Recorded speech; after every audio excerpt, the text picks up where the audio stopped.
darkness. In that place there will be weeping and gnashing of teeth.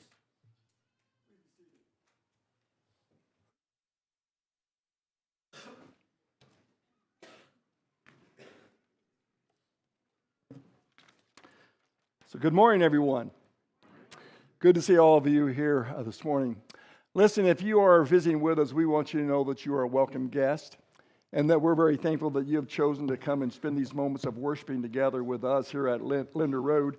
If you have any questions after the service is over and you just, wonder why we sing the way we sing or the Lord's Supper or anything that I might say in the lesson, anything generally that maybe just is on your heart and you'd like to talk a little bit about it, then please let me know after services. I'd be happy to sit down with you and try to give you some answers. And if I can't give you some answers, maybe I can point you to someone who might be able to do so. I'm not going to claim that I know everything, but I know a few things about what goes on here, and so maybe I might be able to help you or to assist you to some degree in that area. Anyway, glad that you are here with us this morning. Let me make you aware as a congregation of just a couple of things. Number one is remember this evening is our fireside devotional here in the south parking lot, and so you'll need to bring a lawn chair or a blanket to sit on the grass, and we're just going to spend some moments worshiping and doing some singing together with one another, and there will be a campfire out there. Wear your sunglasses, that might be helpful some, as well as we'll have some s'mores at the end. So it'll be a really good time. It's always a really great time. And if there's any event that you could invite a friend to, this would be a really great one. When I was up doing a wedding this weekend, I was talking to a young couple around a campfire, and I was asking them where they went to church and things like that. And so I said, hey, we're having a campfire devotion at our congregation. And he goes, well, when is it? I said, it's going to be at 5 o'clock. He said, I'll be there. So, hey, you just never know. So anyway, tonight's going to be our campfire devotional. Starts at 5 o'clock, and we'll be done around 6 or so, okay? Let me also remind you that just a couple of weeks away now is our spiritual growth lectureship, and our theme is Truly, Truly, I Say Unto You. That's the important sayings of Jesus is taken basically out of the Gospel of John. We have some incredible speakers that are coming. They've been preparing for almost a year now, and they're going to be doing a really good job. And so let me encourage you to think about, it begins on Thursday evening, all day Friday, all day Saturday, and we finish up Sunday evening. And so set aside some time for a spiritual feast. It's going to be some really good stuff that's going to be happening there at that time. So let me ask you, does anyone know in here what the highest mountain on the earth is?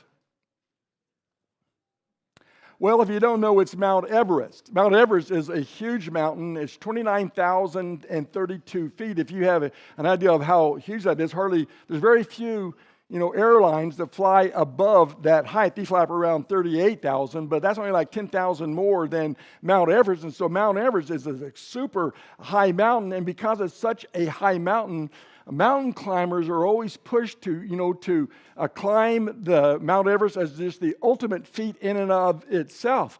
But if you were to decide that you wanted to be one of those persons that climbed Mount Everest, well, it's going to be an expensive expedition. It's not anything that is cheap. In fact, the average cost of climbing Mount Everest is $61,000. So if you've been watching Facebook and Reels or any documentaries of guys who are climbing up on Mount Everest these days, then you know it's going to be extremely expensive. If you are a solo climber, then it might cost you around about $40,000. If you're a person who wants to go on an expedition where you have lots of Sherpas and guys who really know what they're doing and go along with a large group of people, it can cost you about $129,000. So to climb up Mount Everest is really not a cheap kind of thing. But listen, Mount Everest is not a tourist destination. It's not like going to an amusement park. If you were to climb Mount Everest, you're talking about climbing a really dangerous mountain. There's a lot of things that can happen on that mountain. If you don't have a tremendous amount of stamina and endurance and a drive that is behind you, if you don't have a lot of experience in mountaineering, then you're going to end up being one of those people who have been left on Mount Everest. In fact, for the last 50 years, over 200 people have died on Mount Everest, and the vast majority of their dead bodies are still there. One climber said, in order to climb the summit of Mount Everest, you have to literally climb over bodies. And that's the truth. I've watched a number of documentaries where they show that, or I've watched reels and to show people climbing up Mount Everest, walking right by dead bodies that are laying right there, or maybe even stepping over the top of them. And so you find a lot of things that are going on Mount Everest that are, well, like I say, it is a really dangerous place to go. A number of years ago, on May of 2006, one of the most tragic deaths on Mount Everest occurred. This 34-year-old man was named David Sharp. David Sharp, he was a solo mountaineer. He decided that he was going to climb Mount Everest on his own. He's going to use his own stamina, his own strength, his own motivation to climb to the top of Mount Everest, and he summited it. Then he began to come down off of Mount Everest, and within 800 feet of the base camp that is there to make the summit to Everest, he comes down with hypothermia. Hypothermia is where you are losing more heat in your body than you can generate, and the result of that is that your brain begins to swell inside your skull. You become extremely confused, disoriented about what's going on, and the result of that is that David Sharp, he couldn't go any further, and so he just sat down. He's not dead yet, but he just sat down because he couldn't go any farther.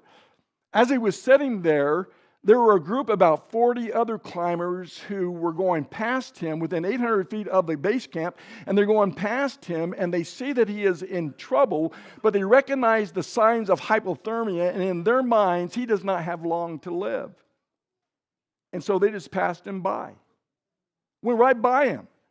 People over the years have asked, well, why did they just leave him for dead? And the answer is that some thought to themselves, well, to climb Mount Everest, it takes every ounce of your endurance, every ounce of your strength. And if you stop and delay to help another person, then you're not going to make it to the summit. In reality, even if you talk about an expedition where you have a number of climbers that are climbing in tandem, when it gets right down to it, you're really on your own.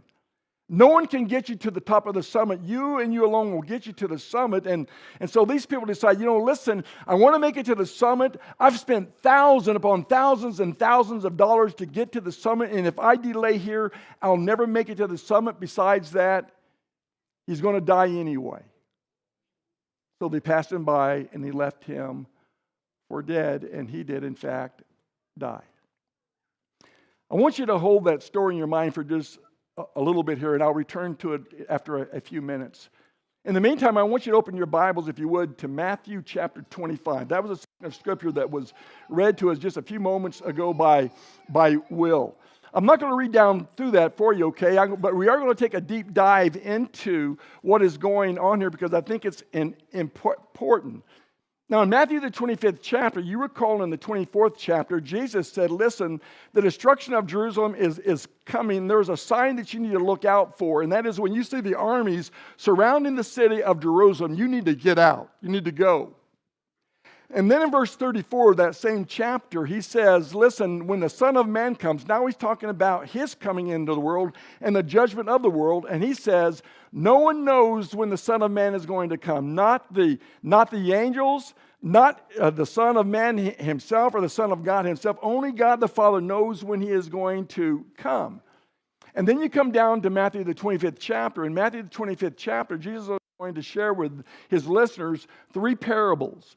The first parable that he shares with them is the parable of the 10 virgins. And the lesson behind the parable of the 10 virgins is, since you do not know when Jesus is going to come again his second time, then you, like the virgins, you need to be vigilant. You need to be always ready. You don't know when he's going to come, so you're responsible for staying ready for that time to come so that you don't miss out. The third parable is the parable of the sheep and goats. That's the one that you really know the very best. And that one there, he's talking about the accountability that a person has to act upon their faith as servants of God. And so he says, as he begins to go down through the things that talk about whether one is acceptable or not, whether one is a sheep or a goat, is he says, I was hungry, or I was thirsty, and you gave me something to drink, or you did not. I was hungry, and you gave me something to eat, or you did not. I was sick, or I was naked, and you clothed me, or you didn't. I was sick and you tended to me, or you did not. I was in prison and you visited me, or you did not. And based upon those things there, Jesus said there are going to be those who are going to go to his right and there are going to go to his left. There is an accountability of being good servants of Christ. And then he tells the third or the second parable, and that's the one that is not as popular, but I want to talk to you about it. And it's called the parable of the talents. Some call it the parable of the bags of gold, depending on your translation. Here's some things that I want you to remember that Will read to us. Number one, there's several things that step out. Number one is that we're all called to be servants. There's no missing that point there. All are called to be servants. All are called to be bondservants of Jesus Christ. We have been purchased by his blood, and so therefore we are all called to be servants. Number two, all of us have a talent. There's no such thing as a person without a talent or without an ability that God has blessed. You may be multi-talented, but chances are you might be just that single-talented person. But everyone is talented. Number three, everyone is expected to use their talent.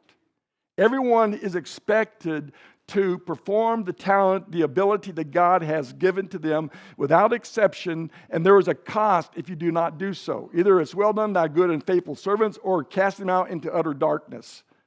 So that's the three things that step out in this parable here. So the sermon this morning is a servant's responsibility. That's what I want to kind of log in your head, that when we become servants of Jesus Christ, there is a responsibility that comes along with following after him. There is a value, in other words, of being a servant. So let's start by asking this question here. What exactly is a talent? Well, a talent is a sum of money back in Jesus' day that amounted to 6,000 denarii. Now, I know that most of you are not carrying denarii in your pockets right now, okay? That was a number that was used there for a denomination of money. And a denarii, we learned from Matthew, the 25th chapter, as Jesus was teaching, is a denarii is recognized as a day's wage. And so the day's wage, or a denarii, and a talent is made up of 6,000 denarii, or 6,000 days of wages. And to make it in terms that you can understand it, okay, that in terms of our economy is that if you were to work right now beginning, and you work 5 to 6 days a week for the next 20 years, you would eventually accumulate a talent worth of gold. Okay, a talent worth of gold. Now, the average income in America, if both the husband and wife work, is around $67,000. If you're a single income home, then it's around $39,000 to $40,000. So if you were to work with that $67,000 deal for 5 to 6 days for the next 20 years, then you would accumulate $1,340,000 of money in today's economy. Now, does that sound like a lot of money to you? Well, I'm a preacher, and I'm telling you, that sounds like a ton of money to me. That looks like a lot of money. One time I was talking to a friend, and we were talking about retiring and so forth, and I said, well, man, if I had $1 million, I think I could retire. And he looks at me and he says, you think you could retire with $1 million? And I thought, you must be a multimillionaire to even ask that crazy question there. But anyway, that is a ton of money. So when you think about this value that Jesus is putting here, you can see that it's important. The other thing you can see in the parable is that there is a task that is expected of every single person. Each one is given a responsibility to take care of it. One man was given 5 talents, another man was given 2 talents, another man was only given 1 talent, but each of them had a responsibility to take care of the talent that was given to them. In other words, the master gave them a talent, and he thought to himself, this servant is capable of taking care of this which I have given into his trust for him to be a steward over. So he gives him a ton of money. And if you were to use the multiplication of 5 talents times 1,340,000 and multiply that by 5, you're talking about a considerable amount of money.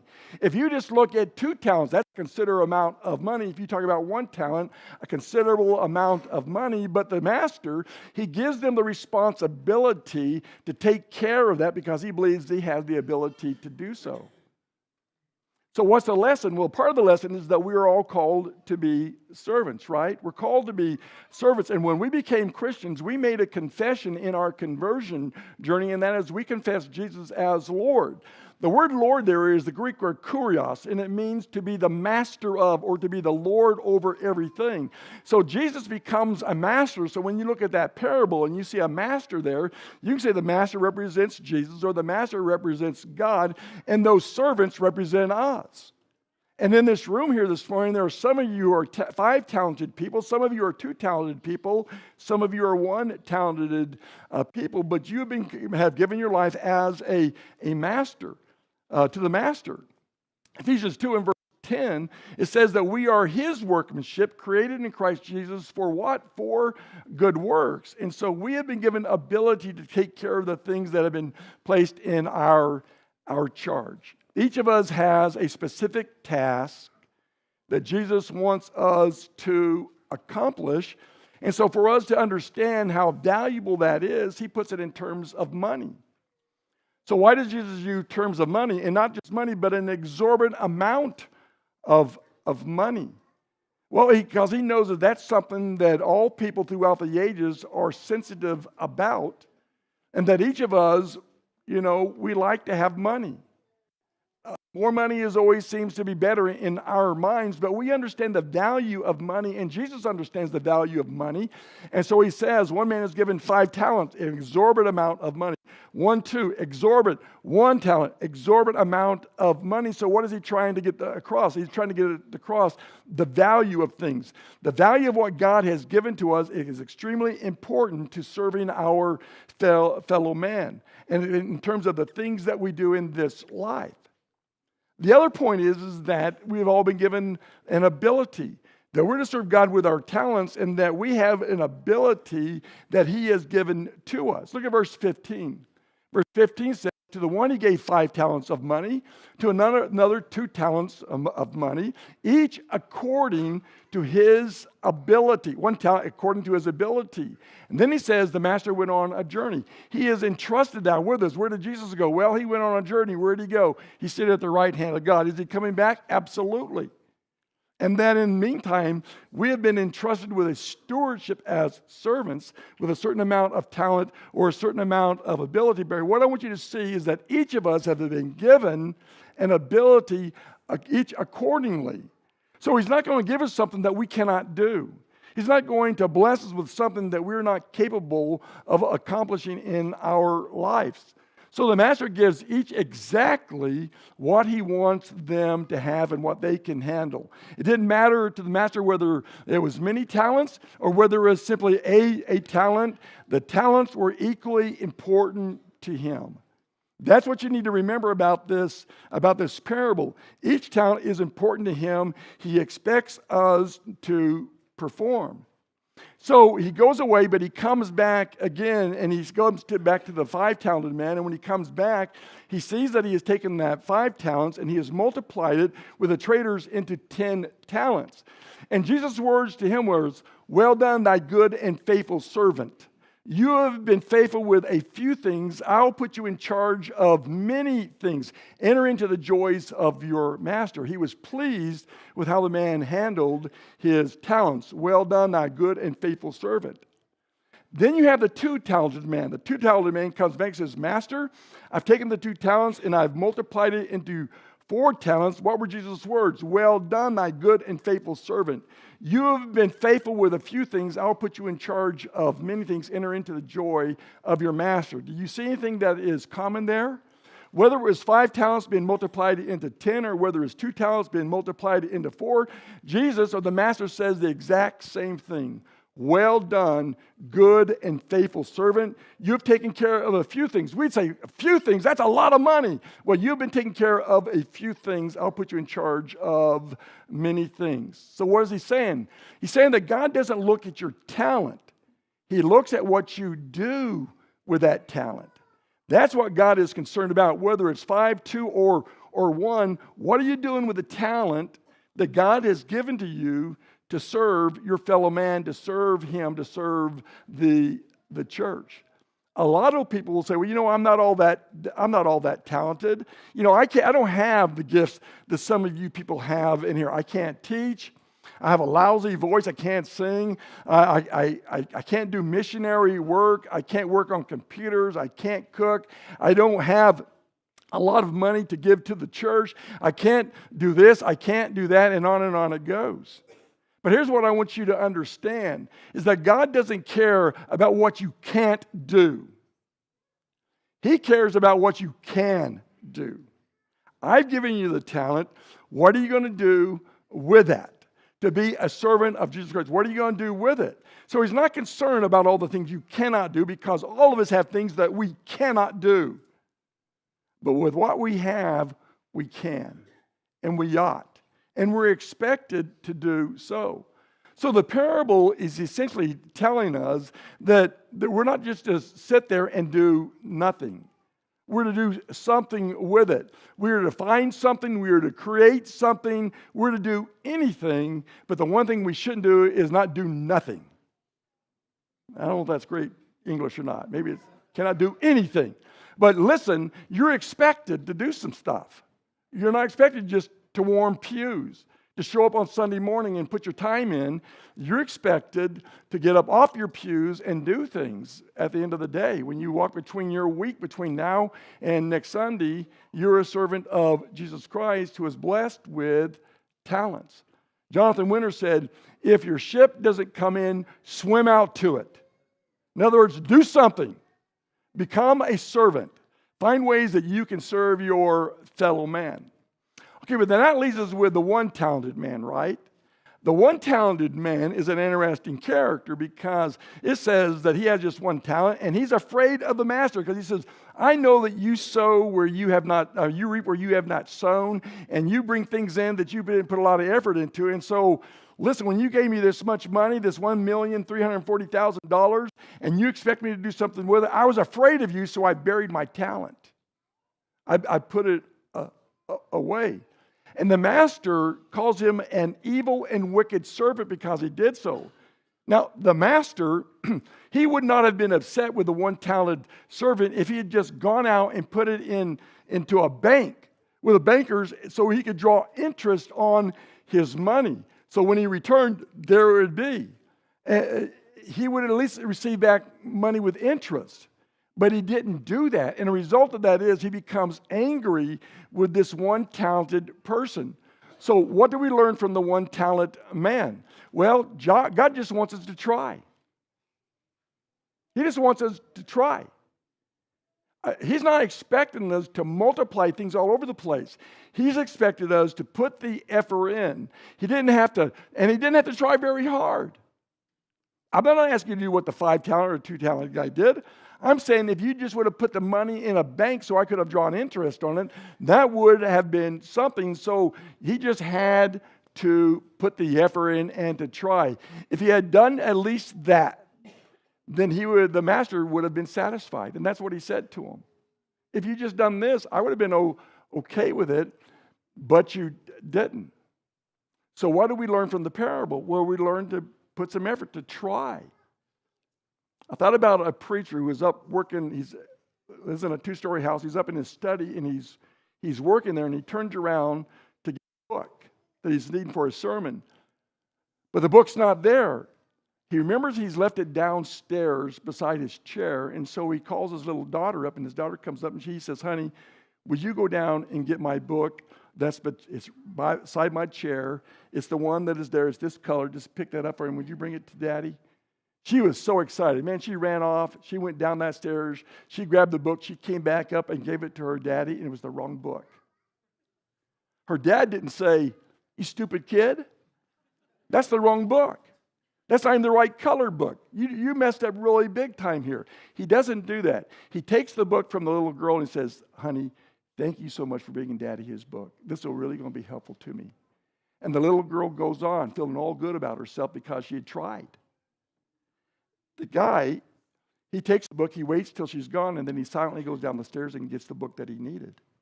But he doesn't chastise her. He was happy with her because she'd put a good effort in to please her dad. And I think that's what this parable is saying to us. God is not expecting you to do these giant things. He's just expecting us to put effort to try to be servants to those who are around us. So God is watching to see what we as servants are doing with a few things or a very small matter. So what are the big things we can do? Well, there's some huge things, but what are the small things? Because sometimes we'll say, well, I'm not going to do anything because I don't have a big thing to do.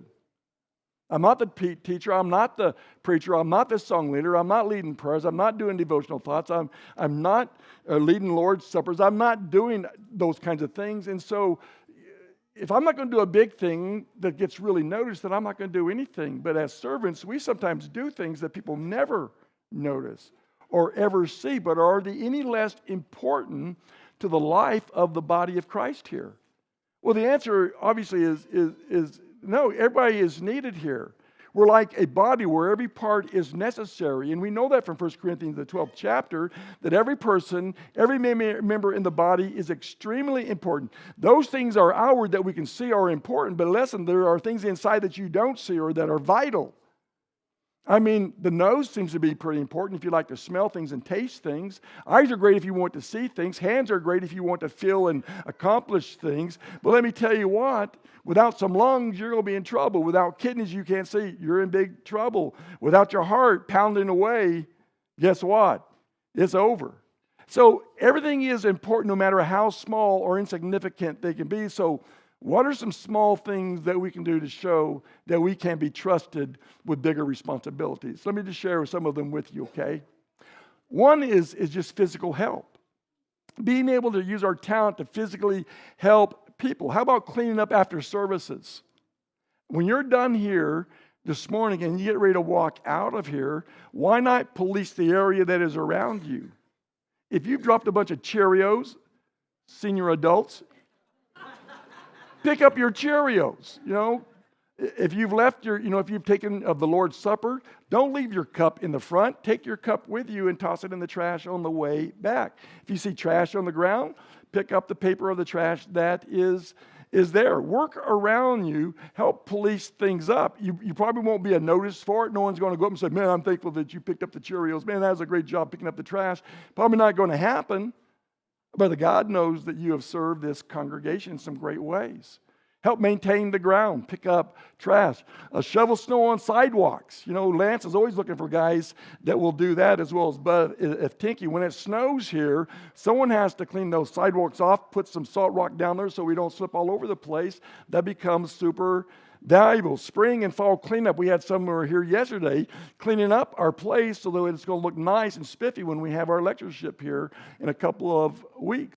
Help with tech. We have a sound system back there. There are guys who run the sound system, guys who direct the live stream with these cameras moving around when I move around, and people make sure that the volumes are up or the volumes are down. Those are all super valuable to the congregation. It doesn't just happen. It's needful. And so, listen, if you'd like to participate in that, Eric Neville is a good one for live streaming. So is Lance is good for sound. He's the IT guy. And so those kinds of things are super helpful. Relational support. Greet newcomers. A welcome hand and a nice voice is always nice when you are a visitor in a strange place around strange people. For someone to smile and say, hey, I'm glad that you're here. Do you have any questions about the congregation? Where are you from? Those kinds of things. Make someone feel valuable and special. Write encouragement notes. We have a whole bunch of mailboxes out there. Write an encouragement note and leave it in there to encourage someone. Or maybe just go up and give a note of encouragement to someone who has done something special in the congregation. Visit the lonely, elderly members, those who are recovering from surgery. New parents often need a listening ear. We have lots of shut-ins in our congregation. They love to be visited. And so if all of us were to take on that task and not leave it just to a few, no one will feel left out. Hospitality. Have someone into your house for coffee and maybe a snack. Get you some of those, what do they call those things? What are those things that I like to eat, Lori? Okay, biscottis. Yeah, those are little old dry things. They work great when you put them inside a cup of coffee, okay? So a cup of coffee, someone over, get them under your table, your knees under your table, be able to visit with them, talk to them about life, beyond just what we do here when you're looking most of the time at the back of someone's head. Host a youth group. or young adults for a Bible study or a food fellowship. Host small groups. Open your home for prayer or study occasionally. You don't have to do it all the time, but open your home up for that. Care groups and things like that. Offer rides. Help someone to get to church who doesn't drive or has maybe some mobility issues. Spiritual support. Pray intentionally. Ask someone how you can pray for them and then follow up with it. Mentor quietly. Share wisdom with the younger believers or with teens, even through casual conversation. Teenagers, I have wisdom that I haven't shared with anyone. So you need to ask me about some of that. Read scriptures aloud. Volunteer to read during services like Will got up here. And by the way, Will, you did an outstanding job. Good job. That's a lot of reading to do. Sometimes the smallest act done with love really does carry the greatest weight. Jesus washed feet. That's the model. That's the model. It doesn't seem, it's a menial task, but it's an important task. A couple of days after David Sharp died on Mount Everest, this man, Lincoln Hall, had climbed Mount Everest. He went, along with a team of climbers, he went up with him, and he summited Mount Everest, all 29,032 feet of it, and then he became to come back down. But on the way back down with his group, he also got hypothermia. He began to lose heat in his body faster than he could generate. His brain swelled up, and he became disoriented, and he became confused, and he was sick, and he just sat down. The climbers that were with him, they saw him sit down, and then he fell backwards, and he closed his eyes. And listen, when you're climbing Mount Everest, if you've watched these guys, they are absolutely exhausted. And when they're coming down, they're even more exhausted. And time is of the essence because they've burned up a lot of their oxygen going up and coming back. They're low on oxygen, they're low on water, low on a lot of things. And so when they saw that Lincoln Hall had fallen back with his eyes closed, they said, "The dude is dead." And they left him. Another casualty on Mount Everest. A few hours later, Lincoln Hall's eyes popped back open. And he rose up, and he was confused, but he said to himself, "I got to get off this mountain."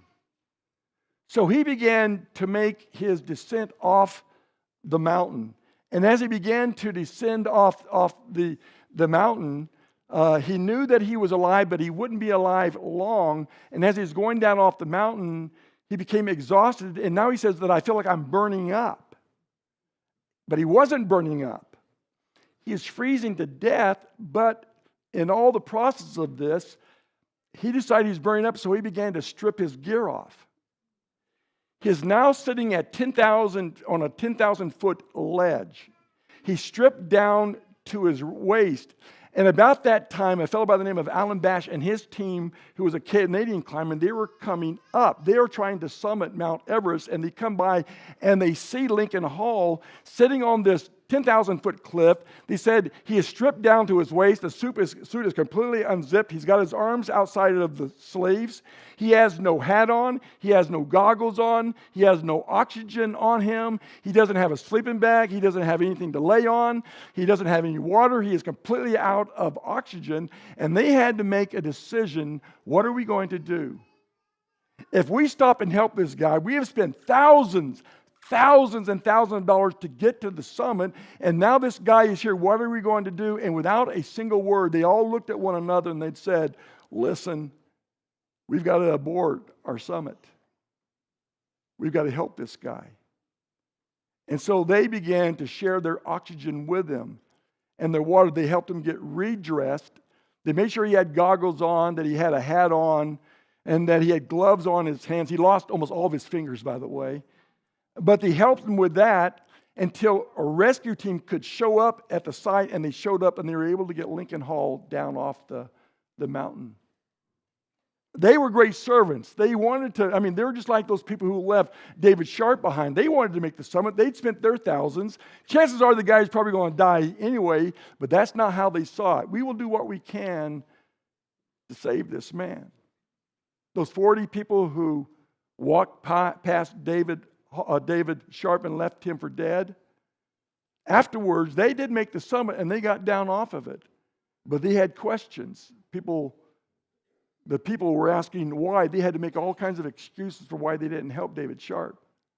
And they received severe criticism for not helping a man who was alive. On the other hand, Andrew Brash and his guys who climbed up, they received all kinds of praise and all kinds of accolades. And that was only right. They should have. Because they sacrificed a lot for this man to live. In Lincoln Hall, you can see documentaries on him. I think he's got on YouTube like an hour and something long deal, tells about all the things that happened to him. It's an incredible story to read about. This morning, as we end the lesson, I want us to remember one thing. And this one thing is simply this, is God expects us to be responsible with the talents and the abilities that He has given to us, and take serious the task that is before us. To be great servants. We'd be called to be great servants. And can you think of anything more grand than God would look at you and say, you know what, Dan? You're a great servant. Here's a talent. Lloyd, you're a great servant. Here's a talent. I trust you. Kim, here's a talent. Here's 2 talents. You know, I trust you. I know you can do something. I know you can do something great with that. Brock, great servant. Here's 1 talent. Do something with it. I mean, that's incredible when you think about how the Master went to heaven and that He has entrusted everything to us. That's incredible that He would do that. Don't bury your talent. Use your talent. Dream great things. Do great things for God. He'll be pleased with it. No matter how menial or how small it may seem to you, it's big to God. Remember, He doesn't care what you can't do. He cares what you can do. So do what you can. Well, together we stand and while we sing and you think about this lesson.